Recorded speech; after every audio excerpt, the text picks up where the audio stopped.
तो दोस्तों इस वीडियो में हम डिस्कस करेंगे टॉप 20 क्वेश्चन जो कि आपका बिहार पुलिस में पूछा गया क्वेश्चन यानी प्रीवियस ईयर का ये क्वेश्चन है और 3 से 4 बार पूछा है। आगे भी एग्जाम जो हो रहा है इसमें पूछे जाने की काफी संभावना है। लेट नहीं करते हुए चलते हैं पहला क्वेश्चन पर। पहला क्वेश्चन दोस्तों यहाँ पे पूछा गया है कि राजा राम मोहन राय द्वारा ब्रह्म समाज की स्थापना कब की गई थी। तो ये किया गया था आपका 1828 ईस्वी में। कब किया गया था? 1828 ईस्वी में। तो इस क्वेश्चन का सही आंसर जो होगा सी ऑप्शन सही हो जाएगा। बढ़ते हैं आपका नेक्स्ट क्वेश्चन। 2 नंबर का क्वेश्चन है दोस्तों, इसमें पूछा गया है कि भारतीय संविधान में पहला संशोधन किस वर्ष किया गया था। तो देखिए पहला संशोधन जो किया गया था ये आपका 1951 में किया गया था। काफी इंपोर्टेंट क्वेश्चन है ये, बिहार पुलिस में ही नहीं बहुतों एग्जाम में ये रिपीट हो चुका है। तो यहाँ से आपका बी ऑप्शन सही हो जाएगा। बढ़ते हैं आपका नेक्स्ट क्वेश्चन। नेक्स्ट क्वेश्चन यहाँ से पूछा जा रहा है दोस्तों आपसे 3 नंबर में, कनिष्क के शासनकाल में बौद्ध सभा किस नगर में आयोजित की गई थी। ये जो कनिष्क के शासनकाल में बौद्ध सभा के आयोजन किया गया था किस नगर में किया गया था या किस जगह में किया गया था। दोस्तों इसका आयोजन किया गया था कश्मीर में। कहाँ पे किया गया था? कश्मीर में, जो कनिष्क के शासनकाल में हुआ था। तो सी ऑप्शन यहाँ से सही हो जाएगा। बढ़ते हैं आपका नेक्स्ट क्वेश्चन। नेक्स्ट क्वेश्चन यहाँ से पूछा गया है दोस्तों 4 नंबर में कि निम्नलिखित में से किस परिस्थिति में भारत में स्वतंत्रता के मौलिक अधिकार को कम किया जाता है। निम्नलिखित में भारत में स्वतंत्रता के मौलिक अधिकार को कम किया जाता है किस स्थिति में, ये पूछा गया है। तो ये देखिए दोस्तों, राष्ट्रीय आपातकाल की स्थिति में क्या होता है, स्वतंत्रता में मौलिक अधिकार को कम किया जाता है। तो यहाँ से आपका सी ऑप्शन इस क्वेश्चन का राइट आंसर हो जाएगा। बढ़ते हैं नेक्स्ट क्वेश्चन। नेक्स्ट क्वेश्चन यहाँ से पूछा गया है दोस्तों आपसे 5 नंबर में कि नौकरशाही का कार्य है। तो देखिए नौकरशाही का कार्य ये सरकार की नीतियों को लागू करना ये भी है, प्रशासन चलाना ये भी है, मंत्रियों की सहायता करना ये भी है, उपयुक्त सभी। तो ये सभी क्या है? डी ऑप्शन यहाँ पे सही हो जाएगा। नौकरशाही का उपयुक्त में से ये तीनों ऑप्शन जो दिया हुआ ये तीनों सही हो जाएगा। बढ़ते हैं नेक्स्ट क्वेश्चन। नेक्स्ट यहाँ से क्वेश्चन पूछा गया है 6 नंबर में दोस्तों, पूर्वी पर्वत श्रृंखला के रूप में जानी जाती है। जो पूर्वी पर्वत श्रृंखला है इस रूप में जानी जाती है। तो पूर्वी पर्वत श्रृंखला के रूप में आपका जो पटकाई पहाड़ियां है ये जानी जाती है। कौन सी? पटकाई पहाड़ियां है ये जानी जाती है। डी ऑप्शन यहाँ से सही है। बढ़ते हैं आपका नेक्स्ट क्वेश्चन। नेक्स्ट क्वेश्चन यहाँ से पूछा गया है दोस्तों 7 नंबर में, सुरक्षा प्रकोष्ठ की नीति संबंधित है। सुरक्षा प्रकोष्ठ या रिंग फेंस जो होता है इंग्लिश में कहा जाता है किससे संबंधित था, यानी कि कौन सा इसमें जो आपका गवर्नर था इसको लागू किया गया था। तो ये किया गया था दोस्तों आपका वारन हेस्टिंग से। किससे संबंधित है? वारन हेस्टिंग से संबंधित है आपका सुरक्षा प्रकोष्ठक। तो यहाँ से आपका ए ऑप्शन सही हो जाएगा। बढ़ते हैं आपका नेक्स्ट। यहाँ से पूछा गया है 8 नंबर में कि all India trade union Congress का प्रथम अध्यक्ष कौन था। All India trade union Congress का प्रथम अध्यक्ष कौन था। तो ऑल इंडिया ट्रेड का प्रथम अध्यक्ष जो था ये था आपका लाला लाजपत राय। कौन था? लाला लाजपत राय। तो यहाँ से आपका डी ऑप्शन सही होगा। ऑल इंडिया ट्रेड यूनियन के अध्यक्ष कौन थे? लाला लाजपत राय थे। नेक्स्ट यहाँ से जो क्वेश्चन पूछा गया है दोस्तों 9 नंबर में कि महात्मा बुद्ध ने अपना पहला धर्मचक्र प्रवर्तन किस स्थान पर दिया था। महात्मा बुद्ध ने पहला धर्मचक्र प्रवर्तन यानी कि ये अपना उपदेश, इसको सिंपल भाषा में कहेंगे, ठीक है, उपदेश दिया था। तो कहाँ पे दिया था? तो ये दिया था दोस्तों आपका सारनाथ में, जो कि यूपी में पड़ता है, ठीक है ना। बढ़ते हैं नेक्स्ट क्वेश्चन। नेक्स्ट क्वेश्चन यहाँ से पूछा गया है दोस्तों 10 नंबर में कि निम्नलिखित में से किसको संविधान द्वारा मौलिक अधिकारों को लागू करने का शक्ति दी गई है। मौलिक अधिकारों को लागू करने की शक्ति दी गई है। किसे दी गई है? तो ये दी गई है सर्वोच्च न्यायालय एवं उच्च न्यायालय को। किसको? सर्वोच्च न्यायालय एवं उच्च न्यायालय को क्या है? संविधान का मौलिक अधिकार लागू करने का शक्ति है। तो यहाँ से डी ऑप्शन सही हो जाएगा। बढ़ते हैं आपका नेक्स्ट क्वेश्चन पर।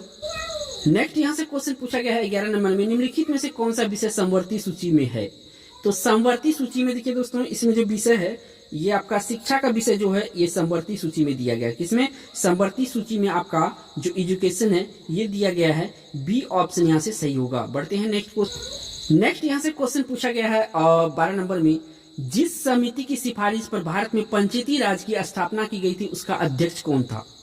तो जिस समिति की सिफारिश पर भारत में पंचायती राज की स्थापना की गई थी उसका अध्यक्ष था बलवंत राय मेहता। कौन सा?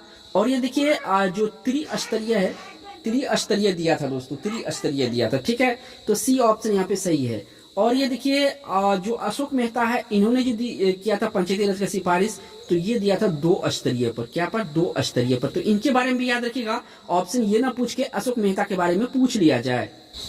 नेक्स्ट यहाँ से क्वेश्चन पूछा गया है 13 नंबर में कि पंचायत के चुनाव कराने हेतु निर्णय किसके द्वारा लिया जाता है। जब पंचायत में चुनाव होता है जो आपका, तो उसका निर्णय किसके द्वारा लिया जाता है? तो इसका निर्णय राज्य सरकार के द्वारा लिया जाता है। किसके द्वारा लिया जाता है? राज्य सरकार के द्वारा लिया जाता है पंचायत का चुनाव का। तो यहाँ से बी ऑप्शन। नेक्स्ट यहाँ से जो क्वेश्चन पूछा गया है 14 नंबर में कि निम्नलिखित में से किस संविधान संशोधन अधिनियम को लघु संविधान या मिनी कॉन्स्टिट्यूशन कहा जाता है? यानी कि मिनी संविधान कहा गया है, छोटा संविधान कहा गया है। तो ये है आपका 42वां संविधान संशोधन। VVI क्वेश्चन है, आने वाला जो आपका एग्जाम है वहां पे ये 100% पूछा जा सकता है। बढ़ते हैं नेक्स्ट यहाँ से जो क्वेश्चन पूछा गया है आपका 15 नंबर में, मेघालय पठार संरचना की दृष्टि से किसके समकालीन है? मेघालय पठार संरचना की दृष्टि से किसके समकालीन है? तो देखिए ये आपका जो समकालीन है ये छोटा नागपुर के समकालीन है। किसका? छोटा नागपुर के समकालीन है। सी ऑप्शन यहाँ से सही है। बढ़ते हैं आपका 16 नंबर का क्वेश्चन है दोस्तों, इसमें पूछा जा रहा है आपसे कि निम्नलिखित में से प्रत्यक्ष कर में किस कर से सरकार को अधिकतम राजस्व प्राप्ति होती है? यानी कि सरकार को ज्यादातर आय प्राप्त होती है। तो कौन सा कर है? निगम कर यानी कॉर्पोरेट टैक्स जो है, इससे क्या होता है? सरकार को ज्यादा राजस्व प्राप्ति होती है। ए ऑप्शन यहाँ से सही हो जाएगा। बढ़ते हैं आपका नेक्स्ट क्वेश्चन। नेक्स्ट यहाँ से क्वेश्चन पूछा जा रहा है आपसे 17 नंबर में, भारत में सबसे अधिक कॉफी उत्पन्न करने वाला राज्य कौन सा है? भारत में सबसे अधिक कॉफी उत्पन्न करने वाला राज्य है दोस्तों कर्नाटक। कौन सा? कर्नाटक। एक सवाल ऐसा और पूछा जाता है, ये चाय का सबसे ज्यादा जो उत्पाद करता है यानी उत्पन्न करता है या उपजाता है, तो याद रखिएगा असम है। ये भी पूछा जाता है एग्जाम में, ठीक है ना, असम के बारे में।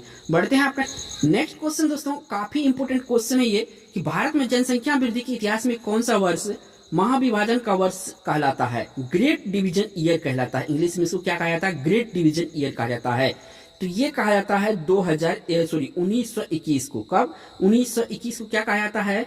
महाविभाजन का वर्ष कहा जाता है। डी ऑप्शन यहाँ से सही है। बढ़ते हैं आपका नेक्स्ट यहाँ से क्वेश्चन पूछा गया है दोस्तों 19 नंबर में कि निम्नलिखित में से कौन सा एक राजकोषीय नीति का उपकरण नहीं है?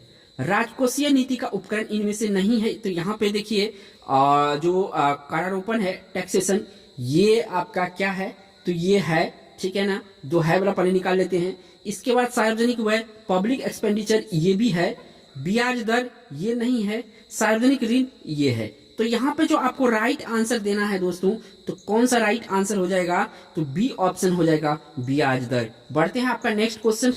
नेक्स्ट क्वेश्चन यहाँ से पूछा गया है दोस्तों आपसे 20 नंबर में, जैसे जैसे अर्थव्यवस्था में विकसित होती है राष्ट्रीय आय में तृतीय क्षेत्र का अंश क्या होता है?